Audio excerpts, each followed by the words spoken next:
बच्चों, हिंदी की शिक्षा में आपका स्वागत है। पिछली कक्षा में हमने पाठ 7 पढ़ा था। पाठ 7 टिकट एल्बम।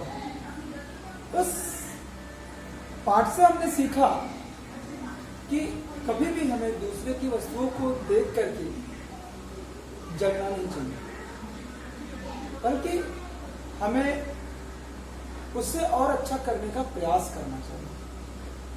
हमने और क्या सीखा, क्या पढ़ा, उसके बारे में बात करने से पहले मैं आशा करता हूं कि आप पूर्णतः स्वस्थ, संचित और पूर्णतः ध्यान से मन लगाकर आप पढ़ रहे हैं। हम अक्सर अपने वीडियो में आपसे 2 चीजों को लेकर बात करते हैं। पहला, अनुपस्थिति और उपस्थिति के लिए। दूसरा, किताब के लिए। मैं फिर से आपसे आग्रह करूंगा, मैं फिर से आपसे निवेदन करूंगा, बार बार अनुरोध कर रहा हूं कि आप वीडियो लगभग कई सारे बच्चे देख रहे हैं, परंतु जो आपकी उपस्थिति आ रही है वो नगण्य आ रही है। तो सभी बच्चे, अगर आप वीडियो देख रहे हैं, उसी समय टिप्पणी के स्थान पर टिप्पणी में अपना नाम, कक्षा और वर्ग, नेम, क्लास एंड सेक्शन लिख करके आपको भेज देना है, जिससे आपकी उपस्थिति यहाँ पर दर्ज हो सके। दूसरी बात, किताब की। अभी तक अप्रैल में जो क्लासेस चली, जो मई में जो क्लासेस चली, वो तो ये था कि लॉकडाउन था, किताबें उपलब्ध नहीं थी। अभी किताबें उपलब्ध हो चुकी हैं। आप किताब ले लें, किताब के साथ पढ़ें, जिससे आपको समझ आए, और आगे जो भी आपके पीटी एग्जाम होने वाले हैं, नियतकालिक परीक्षाएं होने वाली हैं, उसमें आप अच्छे से अपना सर्वश्रेष्ठ प्रदर्शन कर पाए। आइए, सबसे पहले हम पाठ 7 में जो हमने पिछली कक्षा में जो पढ़ा था, हमने आपको कुछ कार्य दिया था। पहला कार्य था, जो ये मुहावरे हैं, इनका अर्थ तो लिखा हुआ है, परंतु आपको इनका अपने वाक्य में प्रयोग करना था। तो आशा करता हूं आपने कर लिया होगा। जैसे ठाका मारकर हंसना, जोर जोर से हंसना। तो यहां पर जब आप, जरूरी नहीं कि आप किसी पाठ से संबंधित वाक्य प्रयोग करें, और भी आप अपने वाक्यों में भी कर सकते हैं। जैसे अगर हम इस पाठ से संबंधित बात करें, तो राजप्पा की बात सुन करके सारे बच्चे ठाका मारकर हंस पड़े। दूसरा है, फूट फूट कर रोना, अत्यंत दुखी होना। जब नागराजन का एल्बम खो गया तो फूट फूट कर रो रहा था। चेहरा तमतमाना, घबराहट होना। राजप्पा ने नागराजन का एल्बम चोरी कर लिया था, जिसके कारण उसका चेहरा तमतमाना। धुन सवार होना, किसी वस्तु को पाने के लिए होना। राजप्पा को पूरे ढेर सारे टिकट इकट्ठा करने की धुन सवार हो गई थी। आग में घी डालना, दुखी को और दुखी करना। राजप्पा के सामने अप्पू ने नागराजन के घर नागराजन के घर वालों को पुलिस के पास जाने की बात सुना करके उसने राजप्पा के दुख में और आग में घी डाल दिया, या राजप्पा के मन में और आग में घी डाल दिया। और भी कई सारे वाक्य, जैसे मोहित राम से चिढ़ता है, तो सोहन ने उसे मोहित के बारे में बता करके और आग में घी डालने का काम किया था। कई सारे वाक्य अपने तरीके से भी आप कर सकते हैं। इसमें बच्चे नागराजन के आसपास क्यों जमघट लगाए रखते थे? पहला, उसके पास एक नया खिलौना था। दूसरा, उसके पास एक नई टिकट एल्बम थी। तीसरा, वो सबको मिठाई बांट रहा था। चौथा, वो सबको जादूगर खेल रहा था। दूसरा सही होगा, क्योंकि उसके पास एक नई टिकट एल्बम थी। दूसरा, राजप्पा क्यों परेशान रहता था? उसके दोस्त उसे मारते थे, वह बीमार रहता था। नागराजन की एल्बम आने पर उसे कोई नहीं पूछता था, सभी बच्चे उससे लड़ते थे। तो तीसरा सही है, नागराजन के एल्बम आने पर उसे कोई नहीं पूछा। ग, पाठ में 3 टिकटों की बात की गई है, रेल टिकट, बस टिकट, डाक टिकट, सिनेमा टिकट। डाक टिकट की बात की गई है। राजप्पा नागराजन के घर गया ताकि डाक टिकटों का आदान प्रदान कर सके। नागराजन की एल्बम कहाँ गई? राजप्पा ने उसे चुरा लिया था। जब राजप्पा ने नागराजन के एल्बम का क्या किया? उसे फाड़ कर आग में जला दिया। अंत में राजप्पा ने क्या किया? अपनी एल्बम उसे दे दी। इसके अलावा तो अब यहाँ प्रश्नों के उत्तर हैं जो आपको हम उपलब्ध कराएंगे इसके बाद वाले वीडियो में, जिसमें इसके पहले आपको ये भाषा कार्य करना है। पांचवा मैं आपको पांचवा और छठवा और भाषा ज्ञान का पहला ये और पहला, दूसरा, तीसरा ये मैं आपको इसी वीडियो के साथ पीडीएफ में भेज दूंगा। और बाकी के प्रश्नोत्तर और कारण बताइए, ये आपको अगले वीडियो के साथ भेजेंगे। आइए अब हम तब तक अगले पाठ को शुरू करते हैं। इसके आने से पहले थोड़ा सा हम इस पर ध्यान अपना डालते हैं। पाठ विद्यांश को पढ़कर उस पर आधारित प्रश्न का उत्तर देना है। राजप्पा और नागराजन कौन थे? राजप्पा और नागराजन सहपाठी थे। यहाँ क्या रखने की बात की हो रही है? टिकट एल्बम रखने की बात हो रही है। राजप्पा क्यों फुट करने लगा? क्योंकि उसे अपने किए पर पछतावा हो रहा था। नागराजन की समझ में कुछ क्यों नहीं आया? क्योंकि उसे राजप्पा की स्थिति का ज्ञान नहीं था। किसने किससे कहा? लिखिए। कौन है? अरे कोई दरवाजा क्यों नहीं खोलता? ये किसने कहा था? राजप्पा की मां ने कहा था राजप्पा से। ख, कुछ लोग यहाँ नकल क्यों करते हो? तुम लोग नकल क्यों करते हो? नकलची कहीं के। राजप्पा ने लड़कों से कहा था। एल्बम दे दो, मैं आज रात जी भर के देखना चाहता हूँ। किसने कहा था? राजप्पा ने नागराजन से कहा था, जो दुखी होकर उसने दिया था। भैया साहब गया है।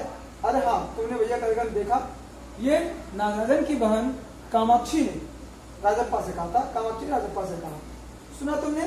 नागराजन का एल्बम खो गया। हम दोनों शहर गए हुए थे, लौट कर देखा तो एल्बम गायब। यह किसने कहा? अप्पू ने कहा है राजप्पा से।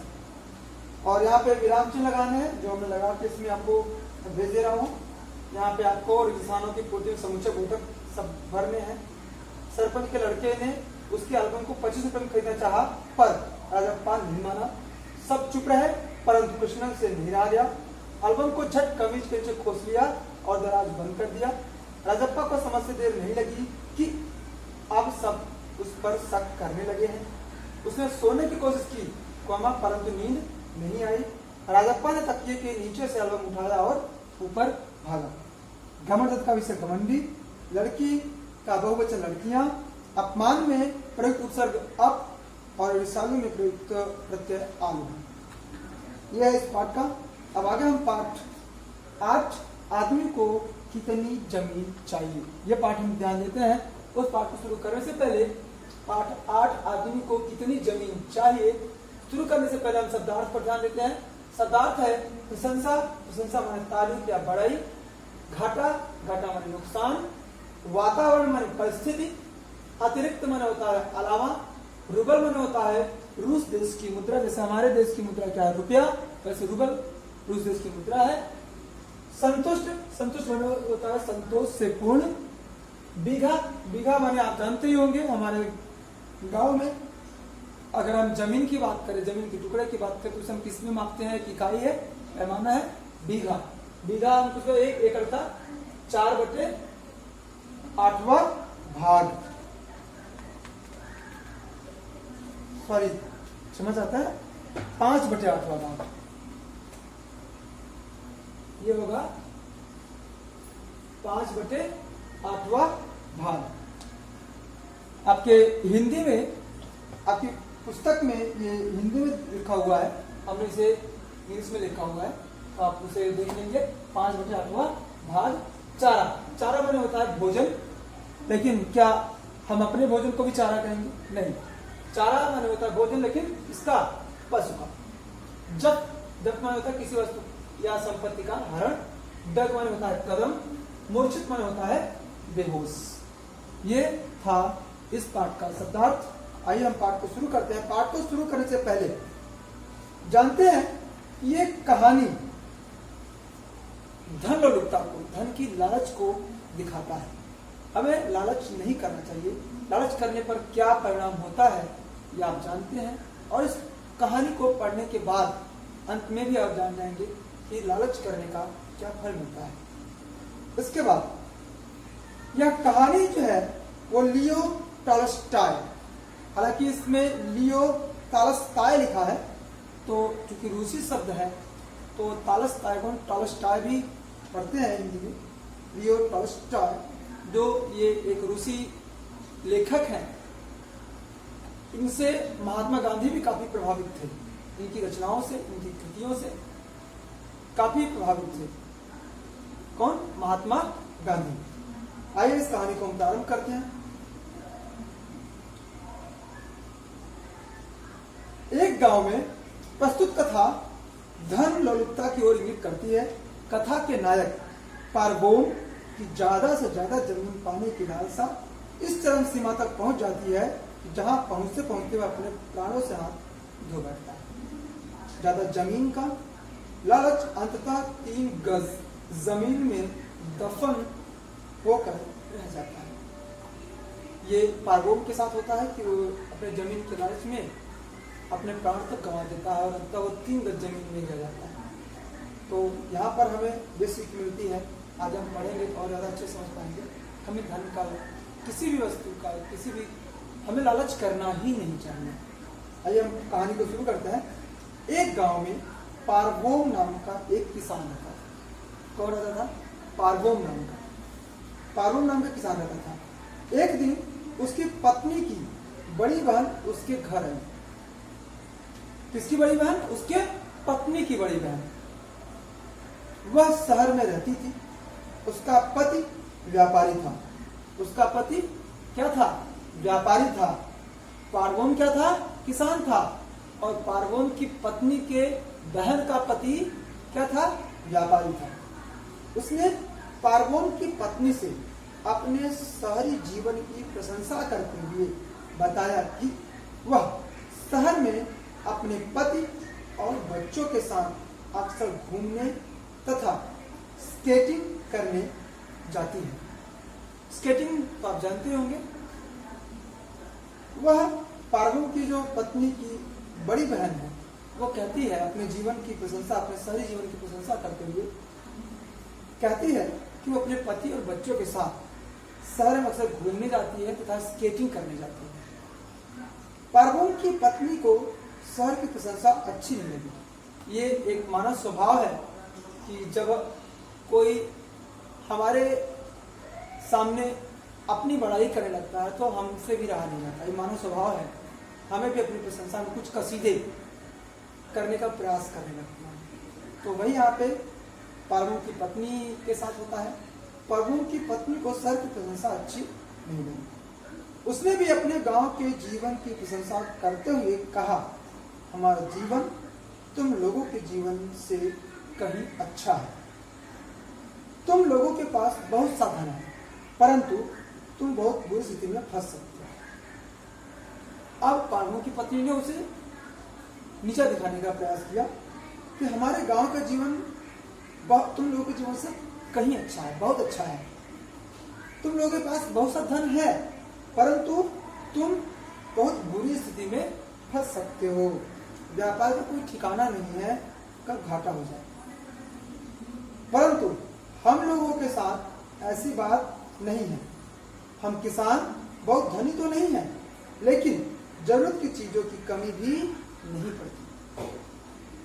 बड़ी बहन तुरंत उसकी बात काट कर बोली। अब जब उसने कहा कि हम किसान तो हैं, हमें किसी चीज का घाटा, हमें घाटा ऐसा कोई नहीं है, हम बहुत धनी तो नहीं है, लेकिन अगर हमारी जो जरूरत की चीजें हैं उनकी भी हमें कमी नहीं होती। हाँ, अपने किसान के माध्यम से, हम अपनी फसल के माध्यम से हम अपना खर्च उठा लेते हैं। बड़ी बहन तुरंत उसकी बात काट कर दी। उसकी बातों को वहीं पर काटते हुए, वहीं पर रोकते हुए, विराम देते हुए तुरंत उसकी बड़ी बहन बोली, तुम लोगों के पास गाय, बैल और बछड़ों को छोड़कर रखा है क्या है? तुम्हारे पास गाय बैल और बछड़ों को छोड़कर क्या है? न पहनने के लिए अच्छे कपड़े हैं और न ही अच्छे लोगों का साथ। वो कह रही है कि तुम्हारे पास अच्छे कपड़े भी पहनने के लिए नहीं है और अच्छे लोग, बड़े लोगों का साथ भी नहीं है। तुम्हारा पति चाहे जितनी मेहनत करे, लेकिन तुम लोग इस मिट्टी के घर में ही रहोगे। वो कह रही है कि तुम्हारा पति चाहे इतनी मेहनत करे, लेकिन तुम लोग इस मिट्टी के घर में ही रहोगे और एक दिन इसी मिट्टी के घर में मर जाओगे। तुम लोग इसी मिट्टी के घर में रहोगे और एक दिन इसी मिट्टी के घर में मर जाओगे। मतलब ये उसके कहने मतलब नहीं आपके पास कभी अच्छा घर होगा, ना ही अच्छे कपड़े और ना ही अच्छे लोगों का साथ। यह सुनकर पार्वती की पत्नी ने कहा, जब उसने ऐसा सुना तो पार्वती की पत्नी से रहा नहीं गया। उसने कहा, ऐसी बात नहीं है, हम लोग तुम लोगों से अधिक सुखी हैं। हम लोग तुम लोगों से अधिक सुखी हैं। हमारे खेत हमारे अपने हैं। जो ये खेत है वो हमारे अपने हैं। हमें किसी के सामने हाथ फैलाने की आवश्यकता नहीं है। हमें किसी के आगे झुकना नहीं पड़ता। ये खेत है, इसके लिए हमको किसी के आगे झुकना नहीं पड़ता। लेकिन आप लोगों को तो व्यापार के लिए किसी के सामने झुकना पड़ता है। शहर का वातावरण ठीक नहीं है, वातावरण आधार वहाँ की परिस्थिति। वो कहती है कि शहर की जो परिस्थिति है, वहाँ का जो वातावरण है वो ठीक नहीं है। कभी भी तुम्हारे पति को जुए या शराब की आदत पड़ सकती है। वहाँ पे लोगों की संगत भी अच्छी नहीं होती, वहाँ की परिस्थिति भी अच्छी नहीं होती है। तुम्हारे पति को वहाँ आए दिन शराब या कभी भी जुए या शराब की आदत पड़ सकती है और तुम्हारा जीवन बर्बाद हो सकता है। अर्थात जब तुम्हारे पति जुए या शराब की आदत में पड़ जाएंगे, बुरी संगत में पड़ जाएंगे, तो तुम्हारा जीवन बर्बाद हो जाएगा। पार्वोम उन दोनों की बातें सुन रहा था। पार्वोम उन दोनों की बातें सुन रहा था। उसके पास आकर अपनी पत्नी का पक्ष लेते हुए कहा, दीदी, हम अपने खेत में बचपन से काम में लग जाते हैं, इसलिए बुरी आदतों के विषय में सोचने का हमें समय ही नहीं मिलता।